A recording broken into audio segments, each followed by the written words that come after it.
Hi guys welcome back to my channel. ఈరోజు నేను sari pleating ఎలా చేయాలన్నది చూపిస్తున్నాను జస్ట్ రఫ్గా. సో ఇది నా ఫస్ట్ ఆర్డర్ అండి. సో ఫస్ట్గా నేను ఎలా చేస్తున్నాను ఏంటిది అన్నది మీరు అబ్జర్వ్ చేయండి. ఎప్పుడైనా సరే హీట్ చెక్ చేసుకోండి. మీరు ఐరన్ చేసేటప్పుడు హీట్ చెక్ చేసుకొని ప్లీటింగ్ చేసుకోండి. మీరు దాన్ని హీట్ చెక్ చేయకుండా పెడితే శారీకి డ్యామేజ్ అయ్యే అవకాశాలు ఉంటాయి. So be careful about it.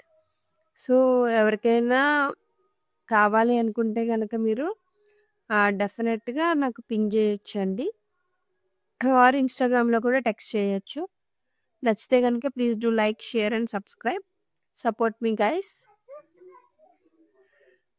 ఈ విధంగా ప్లీటింగ్ చేసుకున్న తర్వాత బాక్స్ ఫోల్డింగ్ ఇవన్నీ నేను చేస్తున్నాను. రీజనబుల్ ప్రైజే. నేను ఆల్రెడీ మీకు ఆఫర్ కూడా నేను ఇన్‌స్టాగ్రామ్‌లో అప్‌లోడ్ చేశాను. చెక్ చేసి నాకు డీఎం చేయండి. ఎవరైనా ఇంట్రెస్టెడ్ ఉంటే గనుక ఎవరికైనా అర్జెంట్‌గా కావాలన్నా వెరీ రీజనబుల్ ప్రైస్‌లో I can provide you. So ఇది మీరు గుర్తుపెట్టుకోండి. ఈ వీడియో గనుక నచ్చితే please do like, share and support. ఇంకా వేరే వీడియోస్ కూడా నేను డైలీ అప్‌లోడ్ చేస్తూ ఉంటాను ఫ్రెండ్స్. చూసి నచ్చితే లైక్ చేయండి. Thank you. ఇంతే ఇంకా ఈ వీడియో. బాయ్.